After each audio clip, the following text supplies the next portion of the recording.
Manx Radio Podcasts, powered by Shaw. Hello and welcome to Women Today with me, Beth Espy. And me, Christy DeHaven. Now this week, as part of Mental Health Awareness 2018, we've been talking about a range of issues which really impact on people's well-being, and today is going to be a very special programme.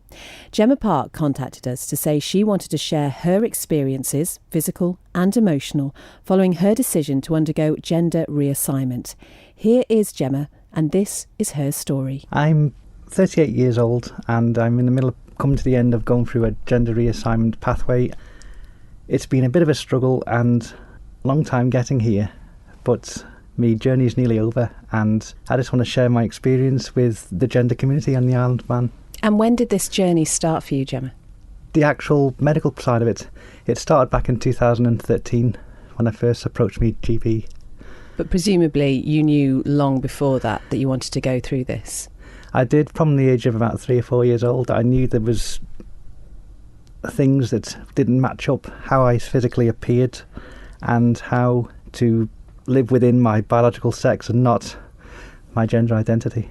And I found that very uncomfortable. And at any point did you try discussing, I mean obviously 3 or 4 is very, very young, but as you got older, did you try discussing that with anybody?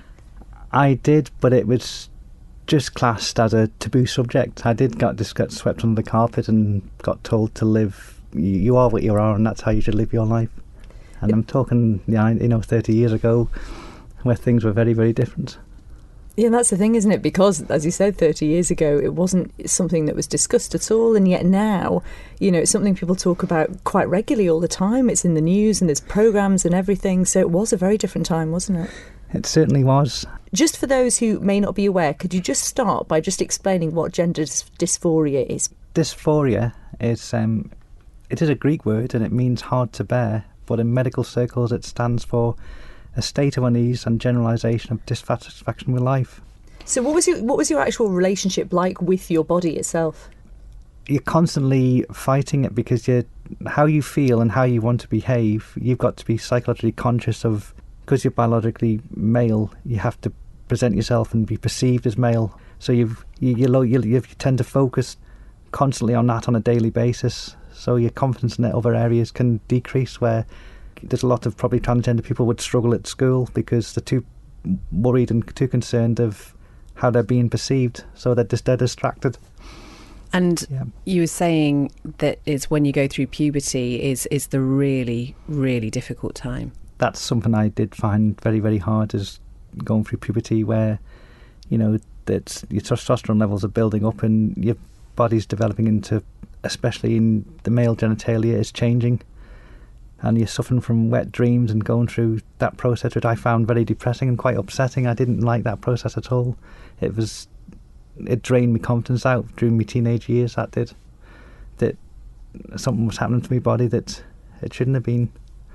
But it's just something you just couldn't do anything about. Yeah.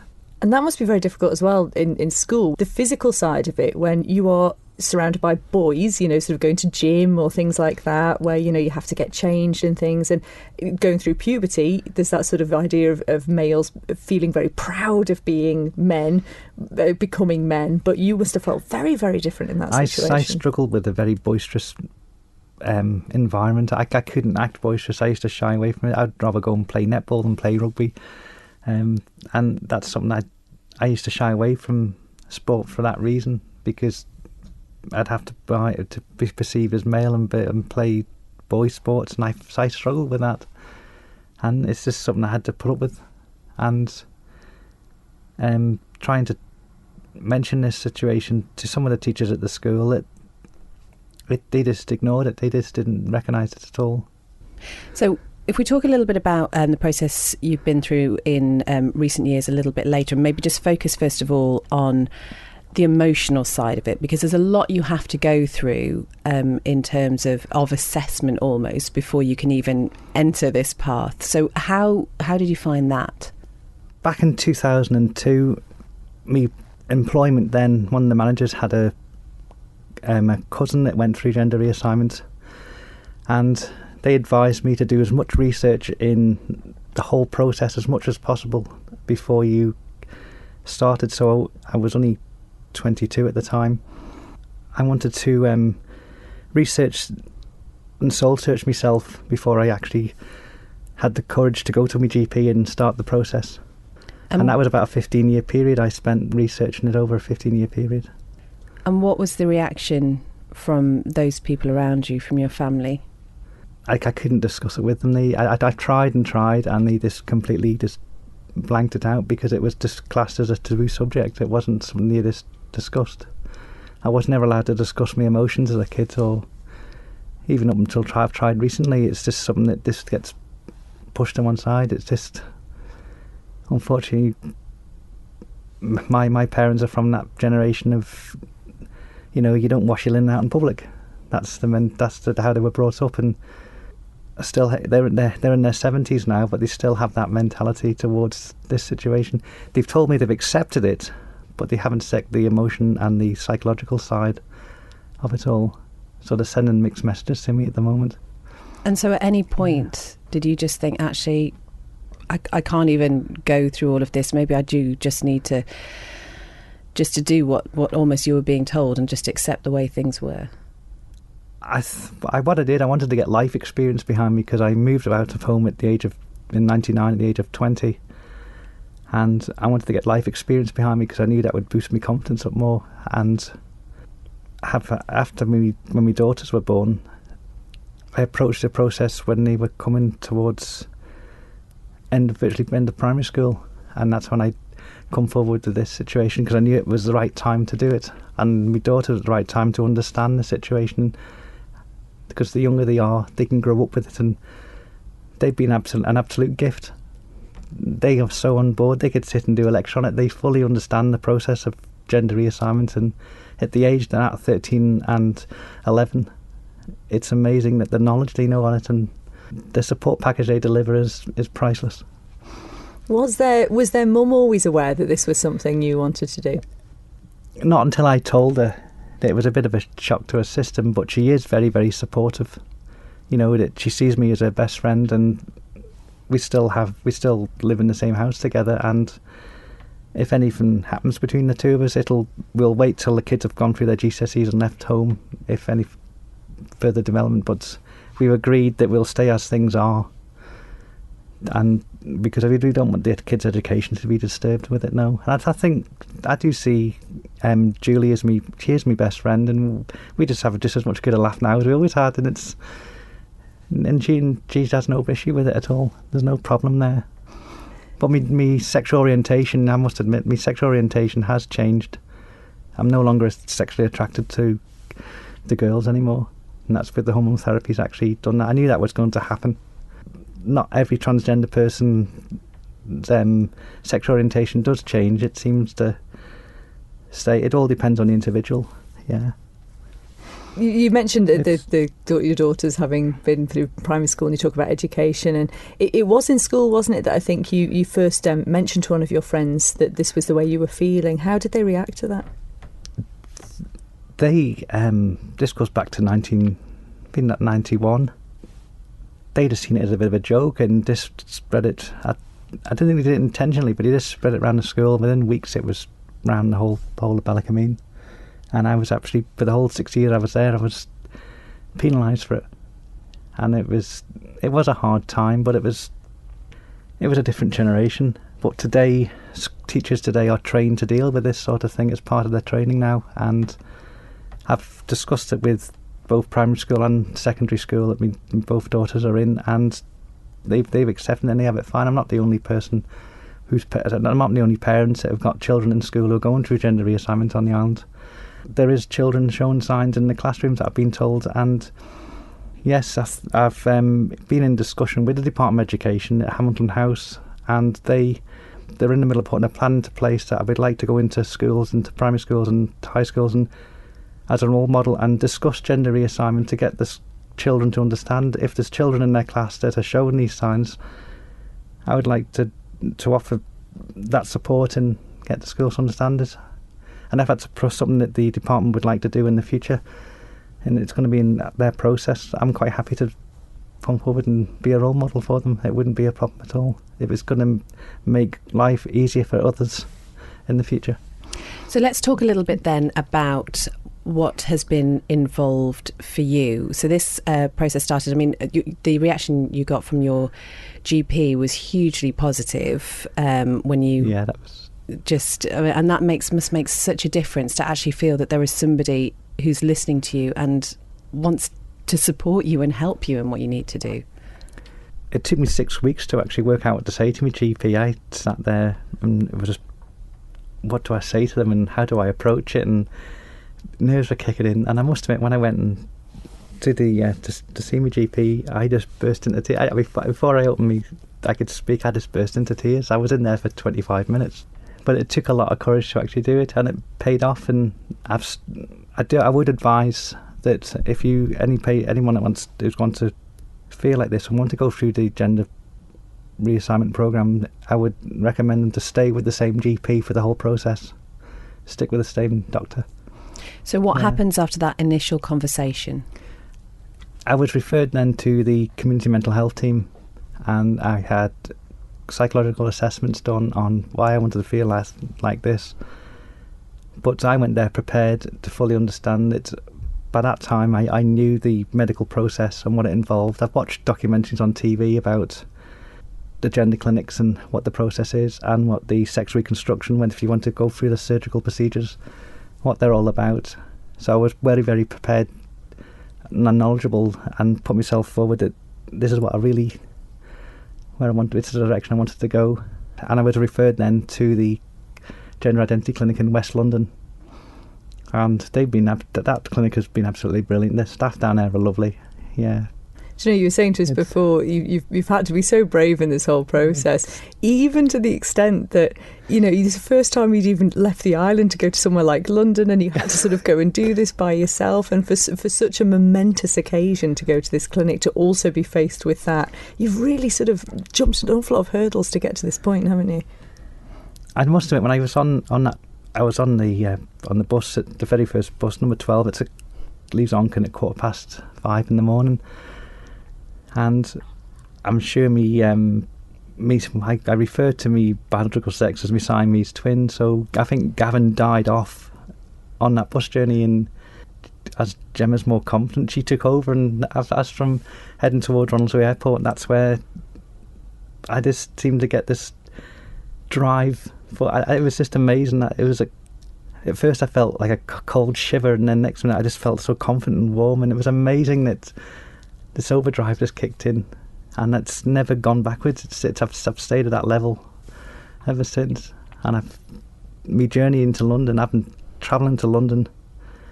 I've never travelled more than 5 miles without being with anybody, and I've just done a 360-mile round journey to a part of a country that I've never been before, and it was quite an experience in itself. Yeah. And I suppose as well, you were saying to us too that one of the reasons why you hadn't previously been that far before is because you want to feel like you know exactly where you are, that you're in a safe environment, even when it comes to, for instance, where the toilets are, where you feel safe. Just tell us a little bit about that, because that's a big thing for you as well. Yeah, that was something I had a problem with, was the use of the preferred gender facilities like toilets and changing rooms and sporting facilities. Now the Equality Bill came into law as in August last year, that yes, the using of those facilities has been a bit of a problem, especially in my workplace. It's caused a lot of friction, and I agreed to use the disabled toilet until the Equalities Bill came into law in August 2017, and then I started using the facilities, the female facilities then, because I was legally allowed to. But it's caused that much friction through people's ignorance, basically, and lack of understanding. That some of the comments I've had that, what's a man walking into the toilets? But I am no longer male anymore. I don't see myself as male. I've got a female passport.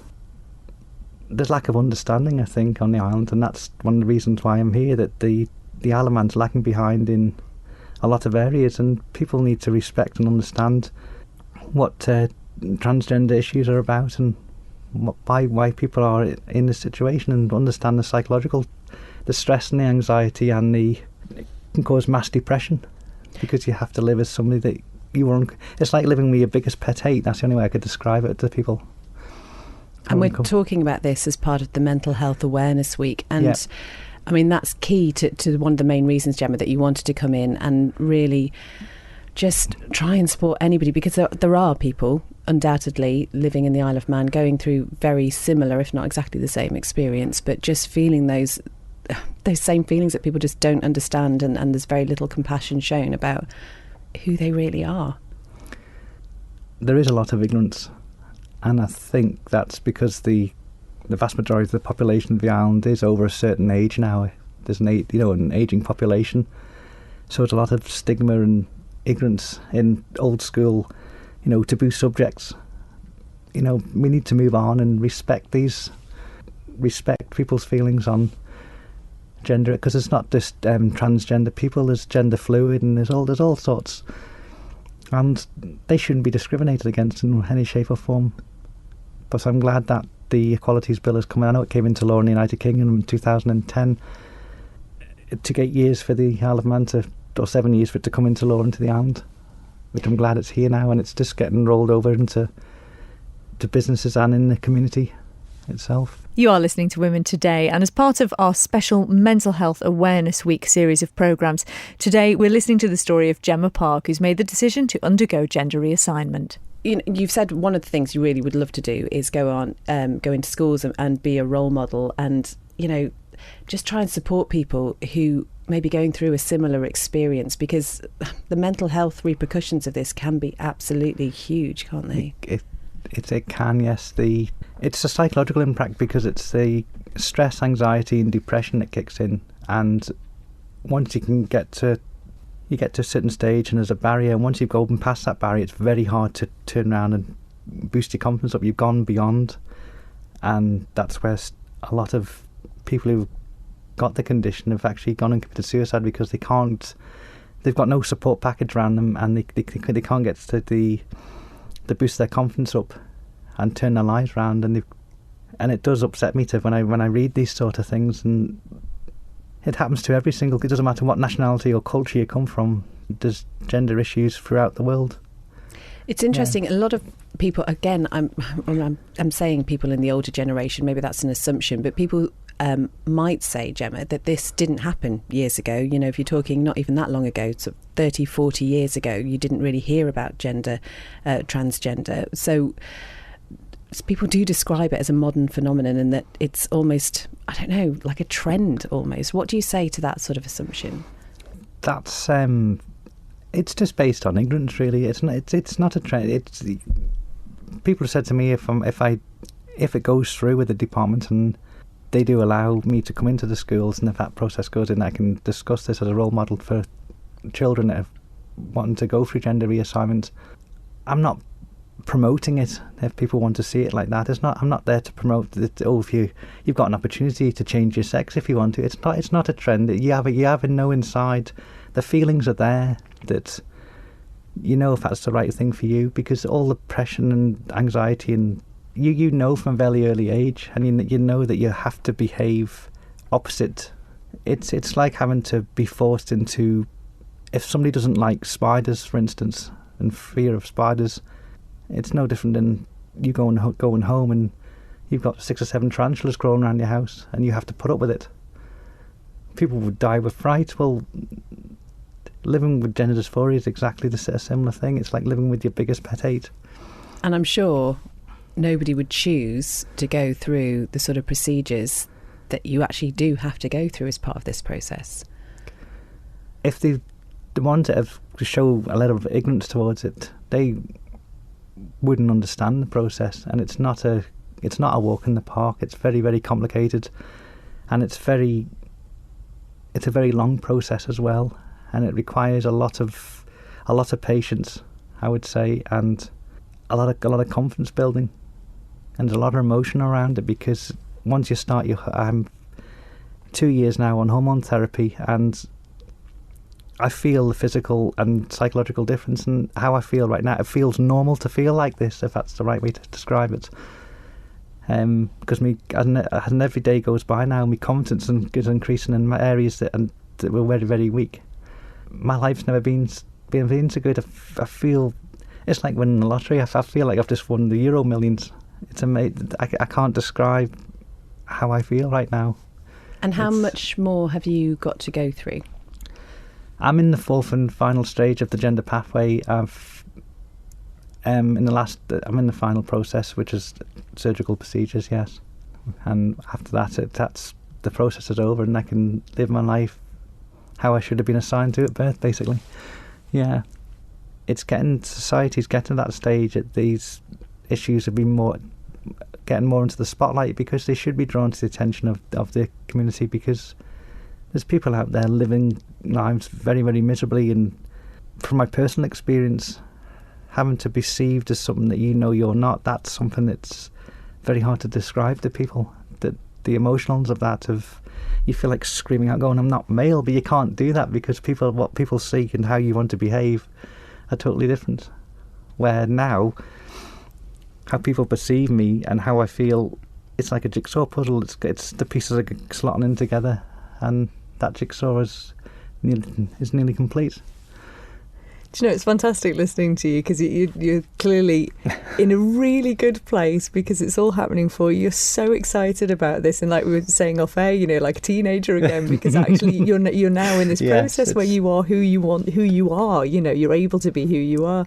And I hope you don't mind talking about this, because I think what's incredible is how far you've come, because we did have a discussion before you came on air about, you talk about the mental health implications, and you were at a very low point at one point, weren't you? And if it wasn't for a couple of German tourists, you may not have reached this point, in fact. This goes back to the mid-1990s. Yeah, it was a situation at Port Jack where I wasn't prepared to jump over, and the place, it is quite a high drop to the cliffs below, and only for German spectators that were over for the TT, they were making their way back to the Seacat, and they had adjusting straps on their bike, and he happened to notice me and said my behaviour was out of the ordinary, and I found out that he was a German psychiatrist, and the pillion passenger was a paramedic, and them pair, only for them, I don't think I'd be sat here having this conversation with you today, unfortunately. And it's something that's to walk past that part of Port Jack now, about that fear factor of my feet going cold, and I'll probably burst into tears. It took me 21 years. It's only now that the hormones are kicking in, I know I'm heading in the right direction. I can stand there and I see Gavin as my Siamese twin. He was going to do that, but Gemma wasn't going to do that. So the sensation's different. I just see Gavin now as my Siamese brother. And can you look back at photographs of Gavin and sort of feel that detachment now? I just see him as my twin brother. That's how I see him, and I think that's the only way I can identify with him. And it hurts me to think how miserable his life was, where I see myself now and how my life has improved immensely. I can't really explain how I feel. It's just amazing. It's like, the only way I could describe it, it's like living a prison sentence for a crime you didn't commit, and you're trying to prove your innocence, and you keep getting knocked back. But now, going to see the doctors and everything, it's like sitting in front of a prison parole board. That's the only way I could describe it, because you're going to get released, and the process, you're heading in the right direction. And I know once I've gone through all the process and surgical procedures, that my prison sentence is over. In terms of how far you've come in your development, I love the fact you describe it as almost being like a teenager and going through that process again. Are you absolutely convinced that you're going to go for surgery, or is the way you are now enough for you? No, going through gender reconstruction is the way forward for me, yes, and I'm in that process of heading that direction now. It is quite a complicated surgical procedure, and I've had the complications of what could happen and what the process is all about, and yes, it's a bit of an insight. A lot of it I already was aware of, and it's just like any operation, you've got to understand the doctors will go through the whole procedure and some of the negative sides of what could happen, just to make you aware. Have you got dates for any of the surgical procedures? Do you know when the endpoint's going to be? That's something in the process, yeah. That's the main aim today, really, Gemma, is to reach out not only to people who may feel that they really do resonate with what you've been talking about, but also those people who need to support anybody who's transgender here on the island. And I just wonder what you would say to try and just break down that ignorance that we've been talking about, because that seems to have been the main issue that you have faced over the years.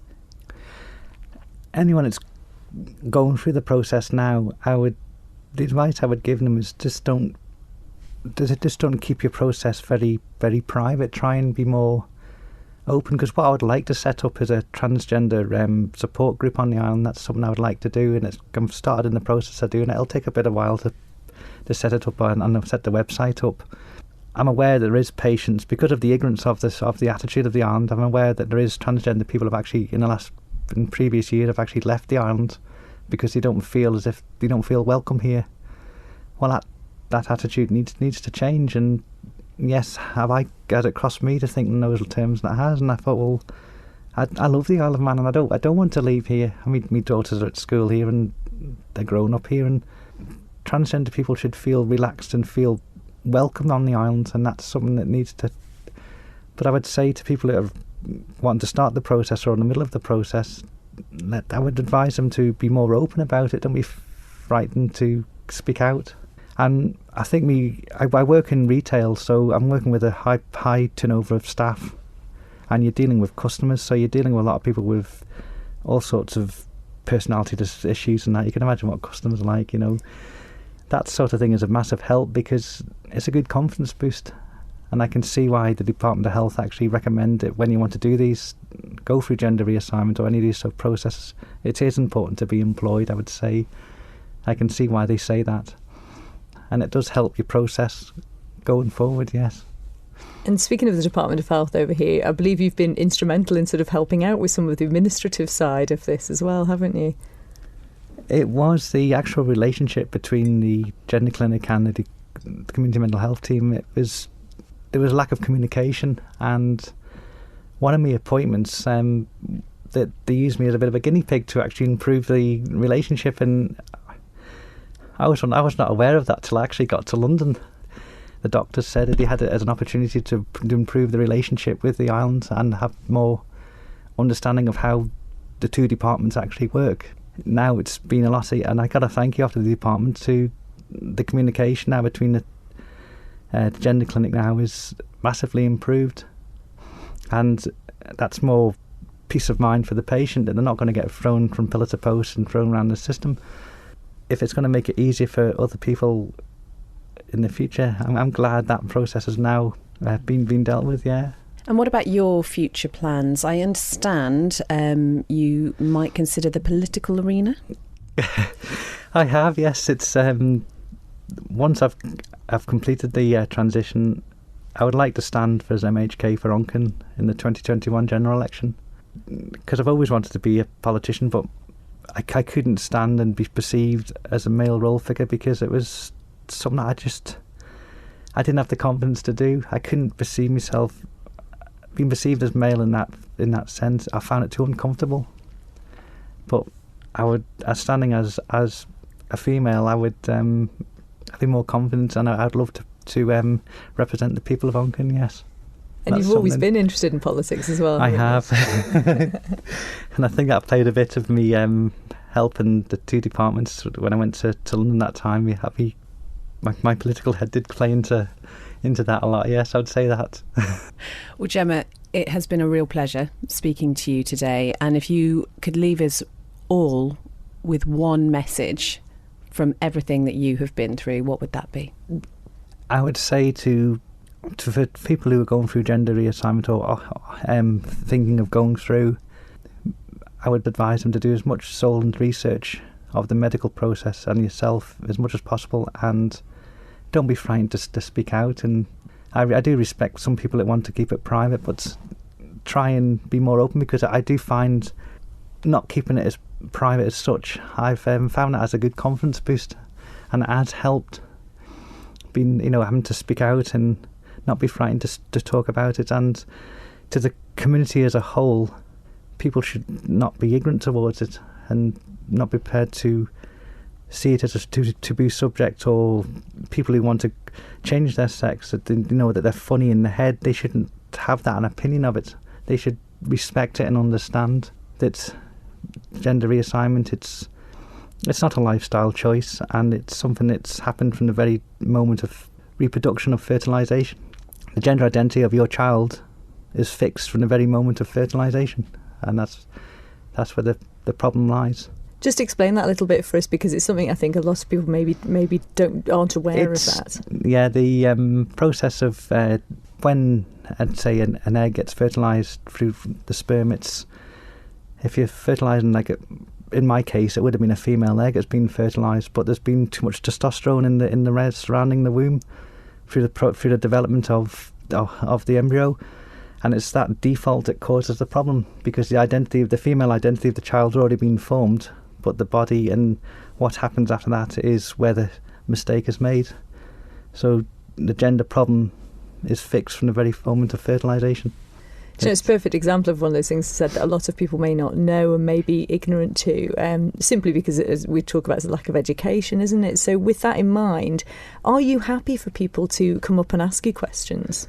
I'm quite happy to discuss that with people, yeah, because I'm quite passionate about it and I'm not frightened to speak out. This time last year I'd be very, very nervous about it, but as I progressed through, my confidence in this area and it massively increased, and supporting others, I would offer that support, yes. And I'm not doing it for personal gain, and it's not something I'm going to become a celebrity of. That's not the way I look at this. It's just that I don't want to reading the repercussions of what has happened to people that haven't gone through this, or too frightened to do it. It's too upsetting to read sometimes, and people should feel that they're welcome on this island, and shouldn't fear that they feel as if they can't be part of the community. That's something that I think the attitude needs to change, yeah, for definite. So what are you most looking forward to doing after you've had the surgery and everything's calmed down as a gender reconstructed woman? It's the fact that I know by the time I've recovered from the surgical procedures and hopefully by then there was no complications involved, because I'm be heading 40 by then, being able to stand on my 40th birthday naked in front of a mirror and just see myself as physically female as I should have been assigned to at birth, and that is just my ultimate, one of the goals from the very beginning, yeah. To actually feel physically female would be the ultimate goal, that horrible growth thing between my legs is no longer there. It served its biological purpose, it can go. If you don't want me saying it like that, yes.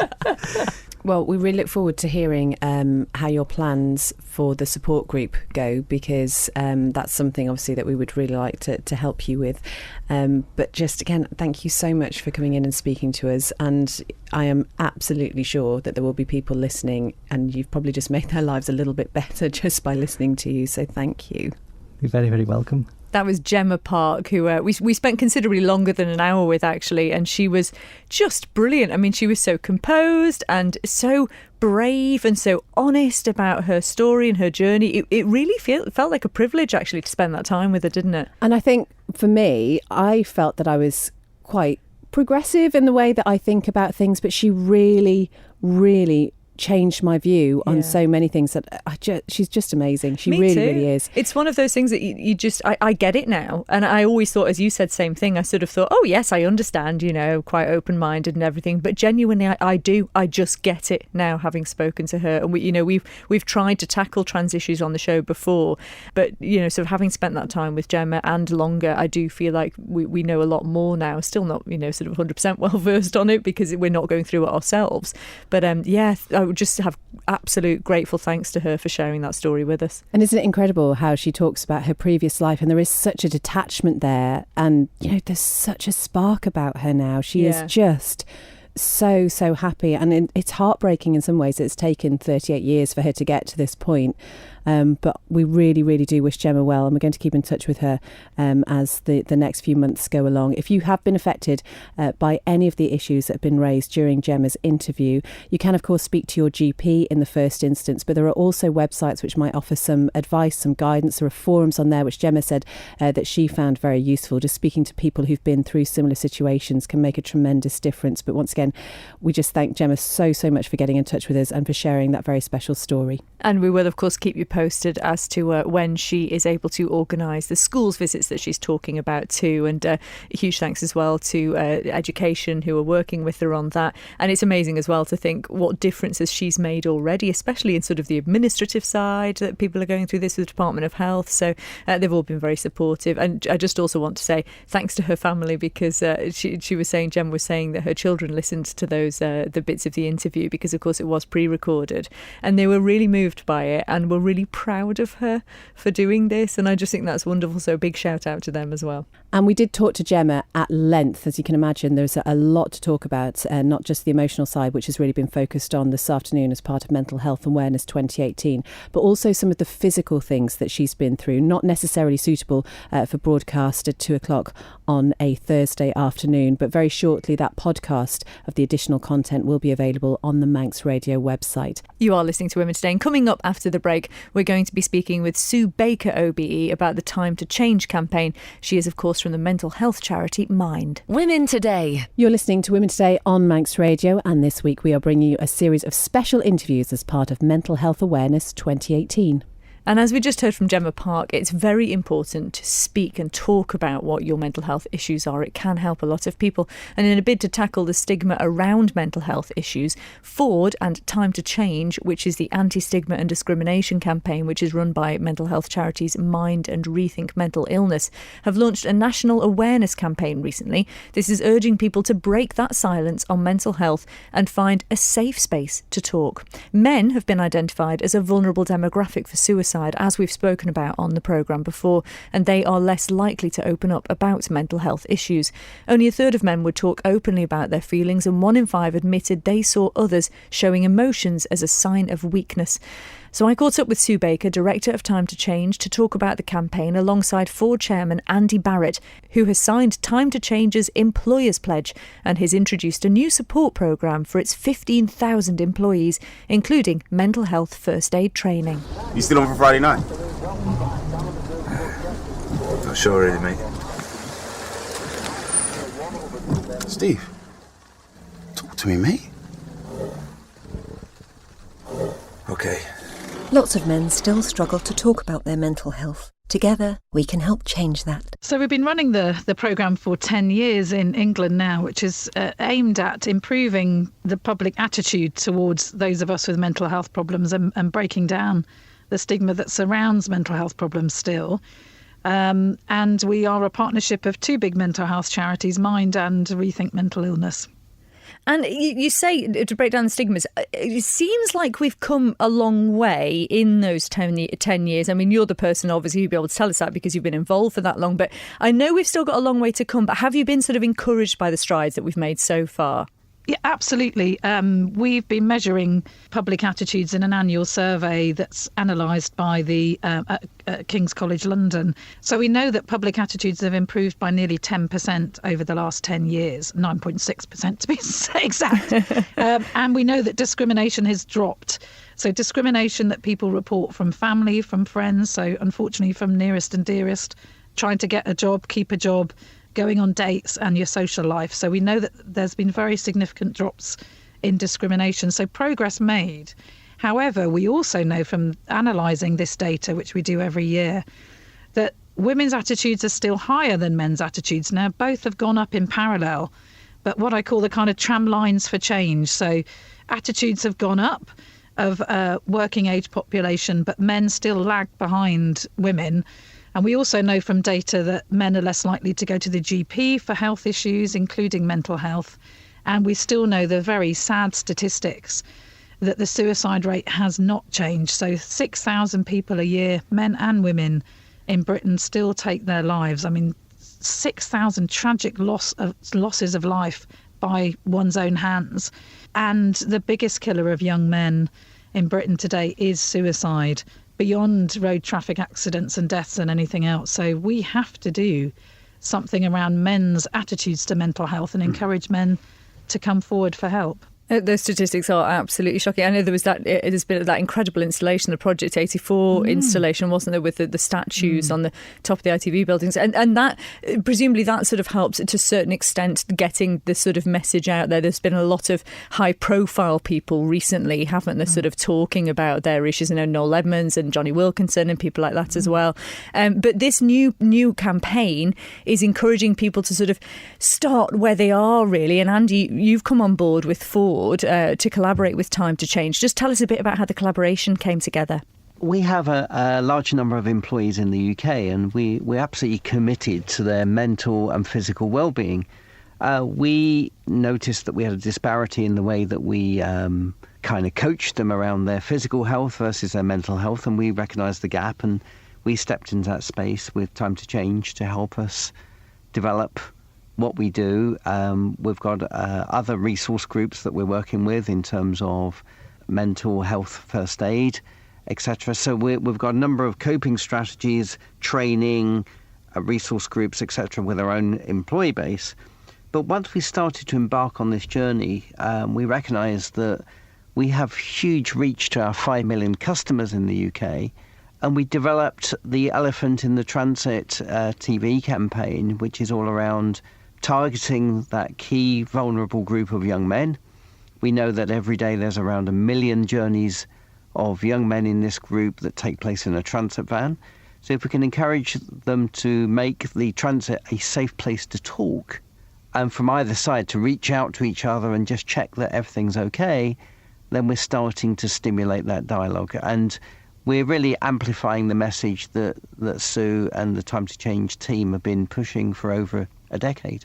And what's the response been? Because there is immediately, you think of a guy in a transit van and you see someone who isn't necessarily going to open up and is going to be, there's that idea, isn't it? The men sort of feel the need to present that image of being sort of, you know, the rock and the protector, and they are sort of reluctant to reveal their vulnerable side, which is probably where a lot of this comes from. So what has the response been?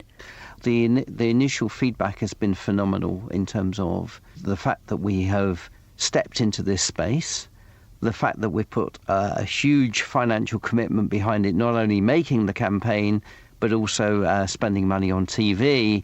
And as a corporate, if we can encourage other corporates into this space and just multiply this message, then we can extend the reach quite considerably. You know, 1 in 4 people are affected. It is part of being human, as Sue reminds me throughout the morning. And I think we've got to recognise that and just take this stigma away. And if we can do that, then we've made a huge leap forward. And Sue, I can see how there would be something about the idea of sort of being in that enclosed space in the car that would make you feel a bit more apt to be able to open up. Can you see how that would be beneficial from your point of view? Yes, I mean, in fact, Ford has done research, which is being launched today as well, saying that 2/3 of people say that it is the right place to have the conversation. And in fact, we found the same when we did audience insight work with parents of teenage children, that it's difficult to have those conversations eyeball to eyeball. So it's a safer space and it's less direct. It feels enclosed. It feels a bit more intimate. You're usually spending quite a bit of time, whether you're the parental taxi or whether you're in the transit with colleagues. You know, 1 million transit journeys a year, that's a very significant portion, not entirely of men, but probably a very large proportion of men that we can reach with this campaign. So absolutely, it's the right place to have those conversations. And I love the ad. It just shows just how easy it is. If someone's not quite themselves, it could be a sign of something more significant being wrong. So there's, you know, you don't have to have all the expert language. Just ask them how they are and ask them if they want to have a chat. None of that needs to be mental health language at all.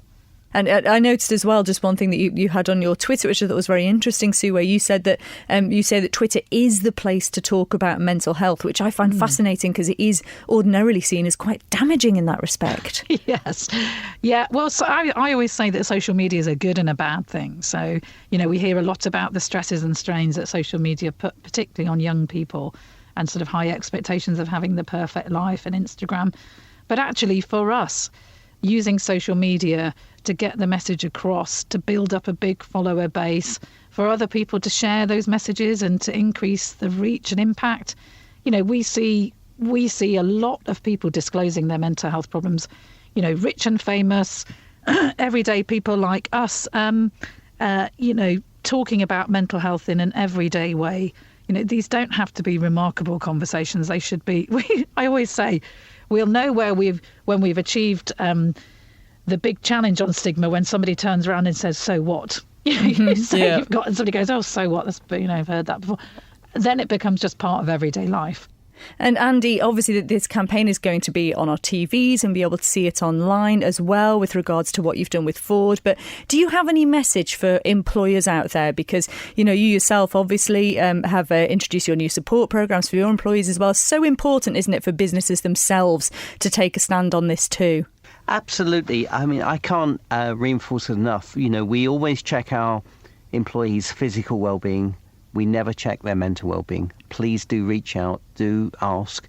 And if you have any concerns, talk to some experts who are out there, whether it's the local GPs, etc. Do talk to Time to Change. I can't recommend it highly enough. And do please go and look at our ad, which is on YouTube, called The Elephant in the Transit. Tell us where we can actually find out more about the Time to Change programme itself. Yeah, anybody can just Google Time to Change and our website will come up, or mental health stigma, and it will come up very, you know, at the top of the list. People can see blogs of masses of people telling their stories about what they experienced, who they talked to, and how they got help and how they've recovered. But also have a look on there. It will signpost you onto other organisations that can help you in terms of information and helplines.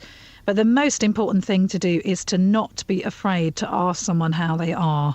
You don't have to have the perfect words, mental health language. Just literally ask someone how they are and actually ask them a second time so that you really mean it. That was Sue Baker, Director of Time to Change, also from the mental health charity Mind, and also Andy Barratt, who's the chairman of Ford. And that commercial is online now. You can see it. It's really quite powerful, even though it's only very brief. So if you just type in Elephant in the Van, Ford, you will find it, and it's well worth a look. Now, this has been a series of special interviews as part of Mental Health Awareness 2018. But as we frequently say here on Women Today, mental health is an issue that needs to be talked about much more often. So we're going to be bringing you more interviews in the next week or so, all focused on the issue of mental health. And as ever, we'd love to hear from you. If there's a story that you'd like to tell us, if you'd like to share, do get in touch. You can email womentoday@manxradio.com. And thank you very much for listening today. A huge thanks as well to our guest, Gemma Park, who's just an extraordinary and really inspiring human. So thanks to Gemma and also to her family. On tomorrow's programme... Women Today. Don't sit in the slow lane. Join the fast lane right now with Shaw's all-new Superfast Plus broadband. Enjoy more bandwidth, amazing speeds and the best value on the island from just £23.95 per month. So don't be left behind. Get a piece of the high-speed action with Superfast Plus broadband from Shaw. For details, visit our stores in Douglas, Ramsey and Port Erin or click shaw.com. Love being Shaw. Terms and conditions apply.